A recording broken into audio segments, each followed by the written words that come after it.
How many wins have you had today?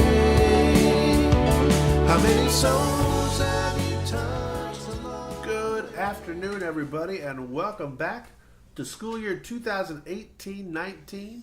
My name is Jeff Eben. I'm the How Many Wins guy. I'm the CEO of the How Many Wins Foundation. I've been traveling the world trying to tell a story for quite a while, and I cannot wait, as this is our inaugural video podcast that's going to go out to everybody and hopefully start the national conversation. Joining me today and every time we do this is my good friend Dr. Alan Harris. Alan is the principal of Foothill Elementary School in the glorious hills of Prather, California. And Alan, it's back to school for you too, man. It is, Mr. Eben. Thank you very much for having me. It is good to be here. We are excited to be the finest elementary school in all of Prather, California. And that's all of Prather, which is how many schools? Well, we'd be the only one, Mr. Eben. That's what I call real news. So we're fact-checked, and we fact-checked that he is, in fact, the finest. That's what we do Elementary here school in at the Prather. How Many Wins Network. That's quality work. That's right. There. It's Very outstanding. impressive. So we are, in fact, the best, finest, first and foremost elementary school, and we are glad to get going. We're going to be starting here in just a couple weeks. Awesome, man. Awesome. And like everybody else, man, it's every year is an opportunity for a new vibe, a new excitement, and I always loved August in schools because it's fun to get back with everybody and feel like there's a good sense of energy, right? Oh, absolutely. You know, every student I ever met, they knew that this year was going to be a good year for them. I never met a student who came in and said this year is going to be awful. They're always ready to get off to a good start. Amen to that. And I'd say the same about teachers, too. Teachers usually come in, and they're no different. They come in, and they're excited. And they come into August thinking this is going to be a year where it's going to be really good for me. I've always felt. Yeah, it's one of the real gifts of our profession, right, is that, unlike other jobs, ours has an end and a break and then a brand new beginning. And we are lucky to have that, and it is always exciting to start new with new goals, new excitement, and a chance to get some wins. And that is a true story, man. So let's talk a little bit. So between Alan and I, we probably have 50-some years experience in administration, certainly, and almost 50 years experience in the principalship. Both of us have elementary experience, and both of us have had middle school experience. Although I wasn't a principal in middle school, but I did do work in middle school. And most of our experience, both of us, has been at the high school level. And one of the things that we've discovered in our mutual conversation, and he and I have worked together here in California. We worked together in Wisconsin, and then we've philosophically worked together now for probably 15, 20 years on some things. One of the things we've discovered is that we both have taken the conversation that you've heard me, those of you that have heard me speak, we've taken this conversation of how many wins. And we've talked about it in our podcast before, but we've talked about it with our schools that we worked and led. And I think one of the things that we've both discovered is that particular phrase is a cultural driver. You know what I'm saying, Alan? Do you agree with that? Well, absolutely. Absolutely. It works at the mindset and the way of being at that school. So we want to take this, over the course of this year, we're going to take this cultural mindset and develop it into a sort of this all-encompassing school culture.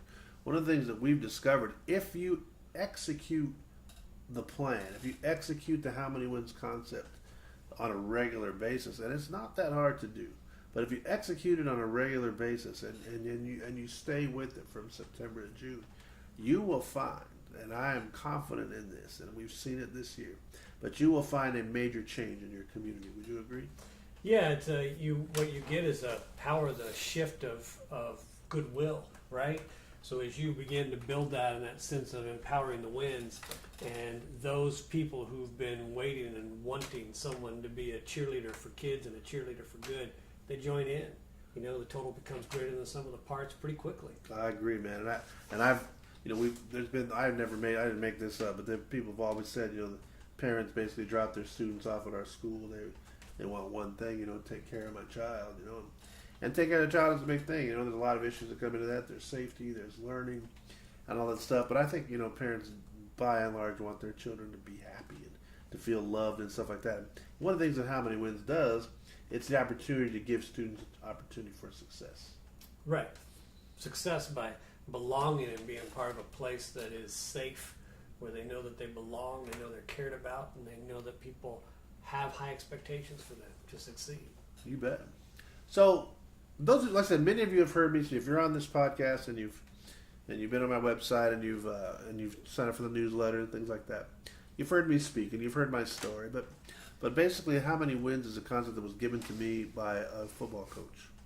A football coach who came to me at a time when I was really in need of some leadership and some mentorship. And it was a time when I didn't really have a lot of hope for my future. And when you say it in global terms, that's not really different than a lot of kids that show up to our school, right? True. I mean, we're talking about, I use the term sometimes, so these kids are in the same intensive care I was in when I was in the hospital. You just don't see it. And it doesn't matter really what the demographic of your school is, because you have plenty of affluent students who, for whatever reasons, feel a lot of pressure and are struggling. I'm sure you've seen that too. Yep, absolutely. Kids who are struggling to find their purpose and how they connect and where they're significant. So our responsibility becomes with these students that we've got to figure out a way. We've got to figure out, and you just used the word, we've got to figure out a way to make students feel significant, to make them feel successful, and to plug them into a future that they don't necessarily see for themselves. That's the truth. I felt like when I got injured, and again, I'm repeating part of a story that most of you have heard. The biggest thing that I lost when I got injured was this idea to see. You know, it was 1977. I didn't see 1985. I didn't see 1995.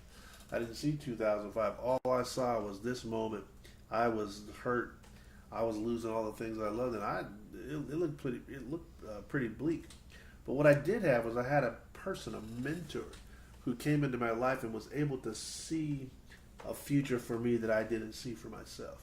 And that's really the beginning, Alan, of what How Many Wins Have You Had Today is about. Absolutely, and it's a story worth being told over and over. I mean, I've heard it many times, but you know, it's said many times because it matters in the fact that Jack Bohan came in at a time of crisis in your life and painted a future for you, gave you images in your mind of what was possible that you didn't think was possible. And there are children at every school every day who don't have hope, who think they don't belong, who can't see a picture of the future. That's really what your network is all about, right? It really is. And you said you talk about children, and that's our target. But by the way, man, there's plenty of teachers and administrators that are in the same boat. And so this is a message that speaks culturally. It speaks to the entire shareholder population of a school or any corporation for that matter.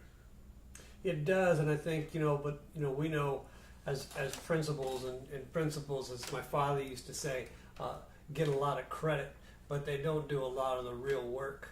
And what he meant was that it is truly the teacher who's going to be the one who makes the difference for that child. I agree, man. And our job, if we're talking to school leaders or business leaders, is who is your circle of influence? And you've got to be the Jack Bohan, the believer, the purveyor of hope and a future for them. Right. So let's frame that. That's the sort of the message that we're in 2018-19. We have a year under our belt of talking about this. We've done a couple of workshops together and have worked on kind of creating this systemic culture.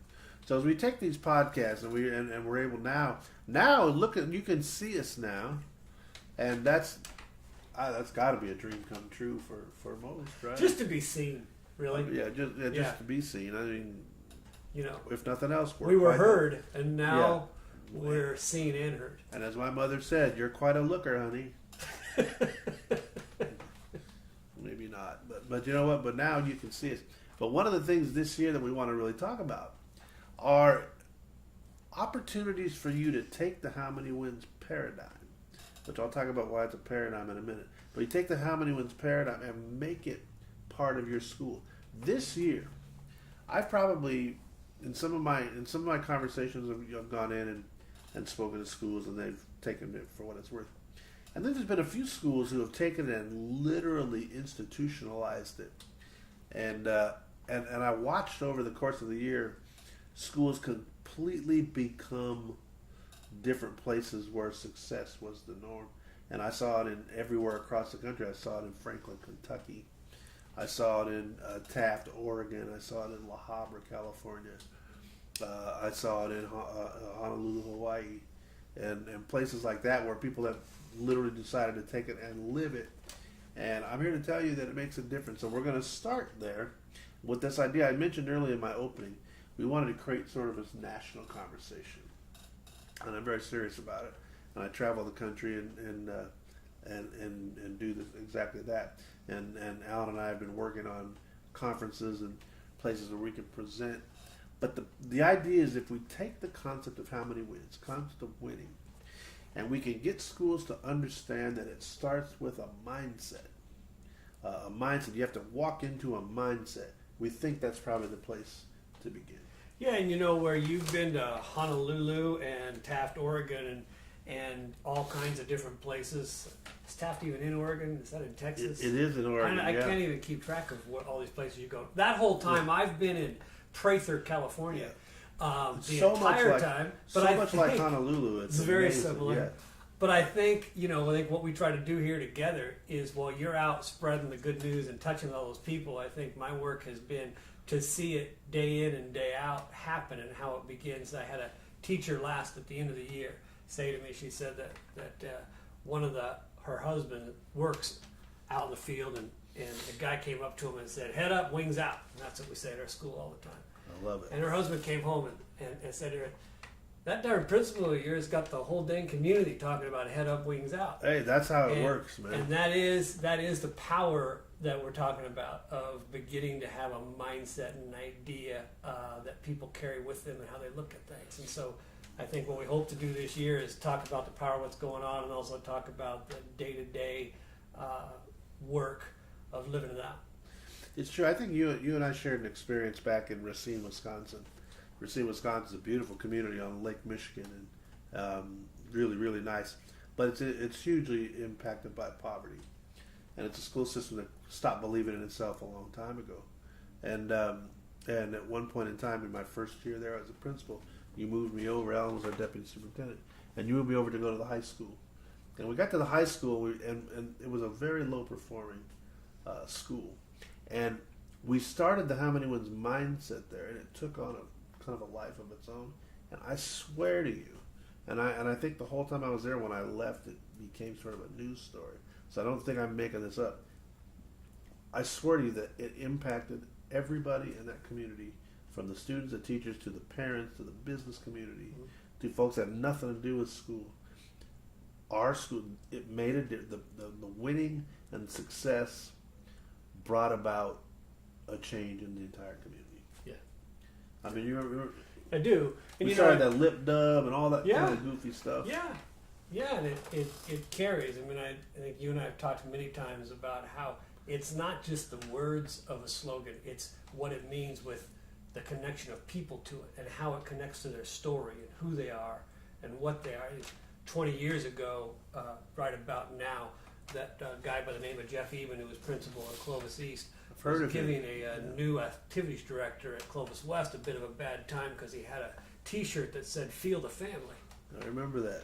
Yeah, and that was all about trying to connect that school to the sense of family, and back to its roots, which is, I think, what you did a great job of, a case of connecting that community to something meaningful. So let's go back. Let's take a look at. So we're at this moment. I'm going to approach this as a principal, but I will tell you that probably some of my best leadership experiences were as a head coach, were as a teacher, and I was deputy mayor of the city, and I was the CEO of the Visitors Bureau. So it didn't matter whether it was corporate, government, classroom. Leadership is leadership, and I've kind of adopted the same philosophy wherever I've been. So it comes down to this. You have to walk in and create a mindset. And so there's some conversations that we have to have early. And I use the term a paradigm shift because there's a couple of things that I think a staff needs to embrace when you walk in. Because when you walk in as the leader, when you start a school year, whether you're the teacher or the principal, you do have this moment where you can walk in and say, "Hey, everybody, here we are. Let's work on a couple things." So my paradigm shift for staffs are two really simple things. Number one, we can do better tomorrow than we did today. And number two, the success of our students is directly related to the behavior of the adults.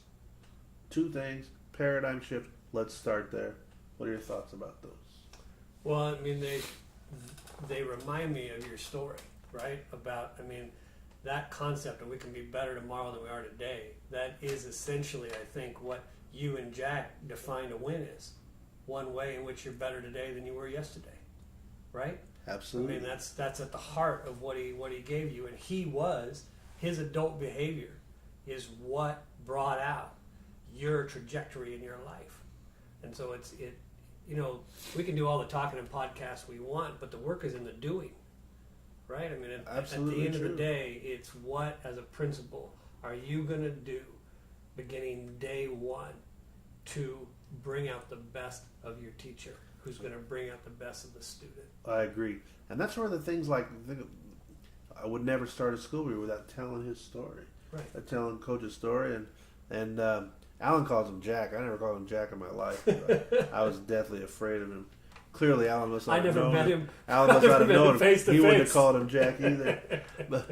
But he was, I tell that story. And so, as leaders, the thing we have to do, you have to tell the stories, and I'll have a whole podcast on that later. But there's a whole thing about storytelling. We have to share pieces of ourselves, and we have to share stories of ourselves that explain to people who we are and what we represent. Because I think that that's what people cling to. Mm-hmm. They want to work for you or work with you, and they want to invest in the human. Right. So there's a start of this. This is why it's important. This is what's important to me, and here's why. But here's the thing about mindset. You have to be clear in what you want. So those two things. I literally put them on a board, and I had a couple more, but those two are pertinent to this conversation. But my paradigm shift were those two things, and then I wanted to go out and, in order to make the mindset happen. And I know you've done this too, and we're going to talk a little bit about what some of the things are. I have to go early in the school year and create opportunities to win, to win, for my message to win. So I tell the paradigm shift story, and I talk about how many wins have you had today, and I introduce that concept. Then what I have to do is I have to go out and I target a few areas that just shows everybody what I'm talking about how many wins, right? Right. So I'm gonna have you share one that you do and one that I do. But here's an example. I told people for many years I probably could have been just as impactful as a school leader if I would have worked about 3 minutes a day instead of 14 hours a day. And the reason I say that is because the students at my schools, all of them, elementary schools, the high schools, for 30 some years I've been in education, what they remember the most about me, the morning announcements. Because every morning I would get on, and it started simply enough, and then it turned into something that was just bizarre. But it was my way of setting a tone and creating the mindset, and I called it the shout out. But it was every day somebody did something, some team did something, somebody at our school did something that we called attention to, and it was my way of showing everybody, look at what happened, look at what an amazing school we have, what amazing people we have. I went to the band concert last night. Oh my Lord have mercy, it was amazing, it was amazing. And then at the end of the thing was there, and so band to you, I would say, or choir to you, I would say, shout out, just something silly. But the point of it was, everywhere I've been, it catches on, and pretty soon it's in all the graduation speeches. And by the way, it's not just the kids, teachers love it too. And they start asking for it. They start sending me notes, and you start to get, every morning now I've got these stacks of notes. What about, we did this, we did that. And it matters to a community, but it's a simple thing to start a school year about setting a mindset. Is you tell the story at the beginning, and then you come out and you start the year by just pointing out and shouting out positive behaviors of people. Right. I mean, that's your coach's idea, right? That pictures create emotions. Words sugar pictures. Right? Coaches always say words sugar pictures, which sugar feelings and emotions, which turn to action. Which turn into attitudes and And actions, it's true. right?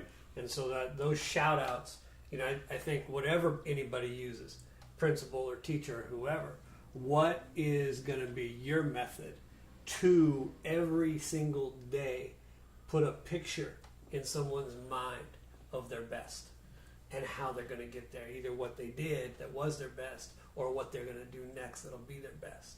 And the personalities are everything. So I was them in my personality. Yeah. And so, like, kids told me one time, we like you because you make us laugh. So I always remembered that. So my shout out to I would try to be as goofy and nutty and as a loon as you could possibly be. And then, so the kids said they remembered them because they were fun. They thought they were Right. funny, but they also aspired to get them. Yeah. And so that was sort of, that's my paradigm started. That was how I started.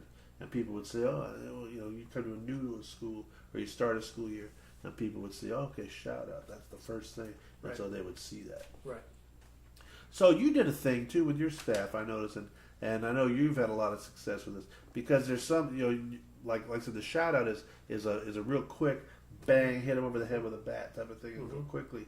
You have a little more thoughtful paradigm shift activity you do with your staff. Yeah, I mean, well, one of the things we try to do is the idea of, slogans and mantras are big. Yeah. They help us, and when they're repeated, they help shape who and what it is that we are. So, in my piece related to the morning announcements was always to end with something that tapped into who and what it is that we are and we're going to be. Our piece right now is today, like every day, I will strive to be my eagle best. Head up, wings out. Love it. Put that picture in their mind of we're striving to be our best. We aren't perfect, but every day I'm striving to be it. And one of the great things is you'll see, you have kids or people see you at a grocery store or just walking across the street, or parents come home or see you and say, God, my kid comes home every day and says, head up, wings out. What is that? And then you know that you're starting to have that impact and success. And when teachers start coming in and telling you those same things, that's when you know you're beginning to. Well, it's touch a conversation starter. I wear this little wristband. When I started my school, I had the words FTL all over the place, and I knew what it meant. Nobody else did, but it meant feel the love, and that's always what I was trying to get to. And but the point of it was people would ask, "What's FTL?" So I got a chance to engage them in a conversation. Right. What you're talking about engages people in conversation, Absolutely. and that's what we want. So I started a thing at my school too when I was at principal at Clovis East. And I called it the tidbits from the Garden of Eben. And I would go about, but now I did it once a month. I think you do yours more. But I would send a note to staff, and I said, here's all the cool things I saw. Yeah. And I would just write little David Letterman lists, and they would get them, and they got to a point where they look forward to them because I try to make them fun, but at the same time, teachers love to be called out for stuff. They do, and they like to know that you're paying attention to what is happening in the school. I was very lucky. My very first principalship, a man by the name of Rich Smith called me on the phone and said, "So how often are you going to go in the classrooms?" And I said, "Well, I think I'll try and get in there once a week." And he said, "You're going to go in every day." And I said, "Every classroom, every day? What else am I going to do?" And he goes, "You're going to do it, and you're going to call me at the end of each week, and at the end of 3 weeks, you can tell me how it goes." And I went every day, every classroom, those first 3 weeks, and by the end of it, I understood. And so my thing has always been to get into every classroom every day at the elementary school and every week at the high school. And with that, I would start to get events that would happen, funny story with a kindergartner or a first grader or whatever. And so I've always done a weekly newsletter. So what that got me going on was each week I would do my top 5 observations. Those people are old like you and I remember David Letterman's top 10, right? So each Friday I do my 5 weekly observations, and it's usually pretty intentional. That always is a couple that are funny from the week, something that happened. But there's always something, whatever I'm feeling is a message we need to kind of have as a school. It's a chance for me to put that message out there, whether it be about a hope or something that a parent did, or a reason to connect with a child, or sometimes it's reminding teachers of who and why and what they do. It's my chance each week to shed some light on where we are, where we're headed, and like you, I get teachers then all week long will be, hey, I got to tell you this, and they're hoping it's going to get in that top 5. And you know what's funny? If you don't do it, Right. then they get mad. They start to miss you. They start to miss it. Where was my thing? You know? Right. That's what you want to call. Then the expectation then is that this Yeah. is who we are, and that's exactly what we want. It just changes the way we look at things. Absolutely. So that's what we're talking about. So we're going to wrap it up for today. So here's the thing. We're going to try and come at you once a month with a different podcast, and I'll make some video shorts over the course of the time and with little things. But really, what we want you to do is we want you to take the information. Like I said, you've heard me speak, and so hopefully you're motivated. And you want to take the information that we do and try it for yourself. So today was a simple thing about how to create mindset. There's a great author and educator that I follow named Michael Fullan. Michael Fullan wrote a book about your moral purpose. And one of the things he said about your moral purpose is you have to have an idea of what you want your purpose to be, but then you have to go out and you have to create these small victories for people to start believing in. So for instance, I'm telling you, if you wanted to go out and say we want to be a How Many Wins school, one, you have to say it and you have to stand on it. But the second part is you have to create a plan to go out and make people believe that you're right. So a couple of things that we told you today. Number one, the shout out, and they can be done in a newsletter form. They can be done in the morning announcements, but something in your personality. And then the staff newsletters, the visiting classes, and writing teachers back and giving them some feedback.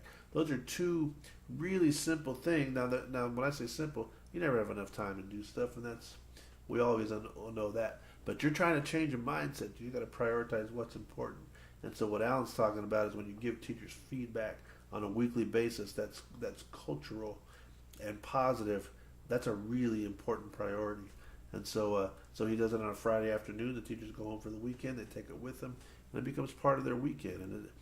And it's really important. And it has changed the mindset. It changes the culture. So again, the idea, how many wins have you had today? That is a mindset. It starts as a mindset, but it becomes a lifestyle. And so after the course of the next year, as we go through these podcasts, you're going to see it go from this mindset to behaviors to really this sort of intrinsic living a certain way. And that's what we're talking about. The national conversation we're trying to create is, How Many Wins is a story about hope, and it's a story about love, and that's the conversation we want to have in across education today. And so we're going to stay and we're going to keep battling for those two things. I don't know if we're going to fight for something. Those two are bad things to fight. They are, and I think you hear these kind of old guys telling these stories that were great, and we remember them as incredibly successful. But we had a lot of failures, a lot of things we tried that didn't work, right? Because at the end of the day, it's in the doing. So you want to matter. You want to be a wins matter school. How many wins? It's in the doing. Get out there and try it. Decide that you're going to make a difference and start changing the mind shift and go for something. It doesn't have to be the examples. We're giving you some examples. Create your own and jump in and get some wins. You bet. And we'll show you some examples over the course of the year of people that are doing some really cool things. But for today, we want you to get started in your year. We want you to create a good mindset and let your staff know that this is going to be a year that they're never going to forget. And they're going to be able to go home every night and look themselves in the mirror and ask themselves, how many wins have they had today? And they're going to find them. And when they find them, they're going to keep coming back. Because like I always say, man, the kids of our country, they need you. So keep coming back. So everybody have a good day. Have a good opening of school. We'll talk to you soon. Take care.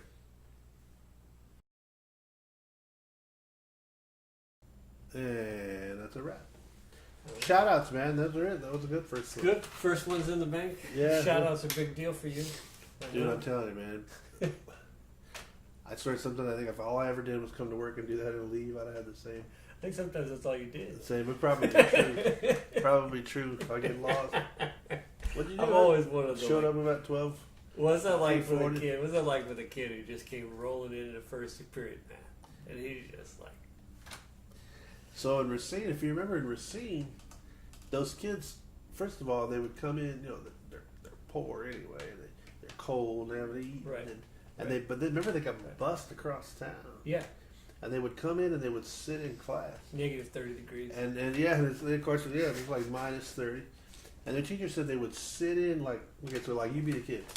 They would sit in the class literally with their hands folded Right. and their head on the desk. Yeah. And a shout out, it was like this.